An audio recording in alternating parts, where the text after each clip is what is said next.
Iran కొత్త supreme leader Mustafa Khamenei ప్రాణాలతో ఉన్నారా లేదా అన్నదానిపై ఇప్పుడు చర్చ జరుగుతోంది. అమెరికా, ఇజ్రాయెల్ దాడుల్లో ఆయన తీవ్రంగా గాయపడినట్టు వార్తలొస్తున్నాయి. ఇటీవలనే ఆయన బహిరంగ సందేశాన్ని విడుదల చేశారు. అయితే ఆయన ప్రత్యక్షంగా ఈ సందేశాన్ని విడుదల చేయకపోవడంతో పలు అనుమానాలు వస్తున్నాయి. ఫిబ్రవరి 28న జరిగిన భీకర వైమానిక దాడుల్లో ఆయన తండ్రి అలీ ఖమేనీ మరణించగా, అదే దాడిలో ముస్తఫా కూడా తీవ్రంగా గాయపడ్డారనే వార్తలు వచ్చాయి. ముస్తఫా ఆరోగ్యంపై వస్తున్న నివేదికలు ఒకదానికొకటి పూర్తి భిన్నంగా ఉంటున్నాయి.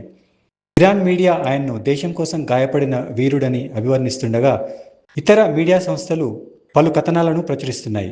రాయిటర్స్ సంస్థ ముస్తఫాకు స్వల్ప గాయాలని చెబుతుంటే, సిఎన్ఎన్ మాత్రం ఆయన ముఖంపై గాయాలయ్యాయని వెల్లడించింది. అలాగే కాలి ఎముక కూడా విరిగిందని పేర్కొంది.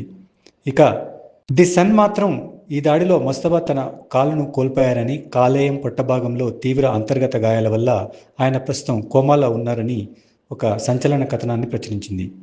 టెహ్రాన్లోని సీనా యూనివర్సిటీ హాస్పిటల్లో భారీ భద్రత నడుమ ఆయనకు చికిత్స అందుతోందని, ఆరోగ్య మంత్రి స్వయంగా ఈ శస్త్రచికిత్సను పర్యవేక్షిస్తున్నారని తెలుస్తోంది.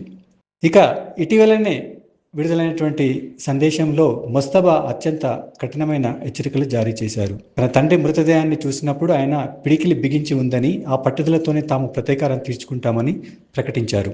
అమెరికా ఆస్తులను ధ్వంసం చేస్తామని, అవసరమైతే ప్రపంచ ఇంధన సరఫరాకు కీలకమైన హార్ముజ్ జలసంధిని దిగ్బంధిస్తామని హెచ్చరించారు.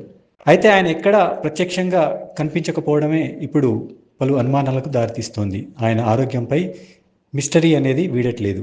ఆయన ప్రజల ముందుకు రాకపోవడంతో పలు ప్రశ్నలు వస్తున్నాయి. ఆయన నిజంగానే కోమాలో ఉన్నారా, లేక శత్రువుల నుంచి రక్షణ కోసం అజ్ఞాతంలో ఉండి దేశాన్ని నడిపిస్తున్నారా అనే ఉత్కంఠ కొనసాగుతుంది.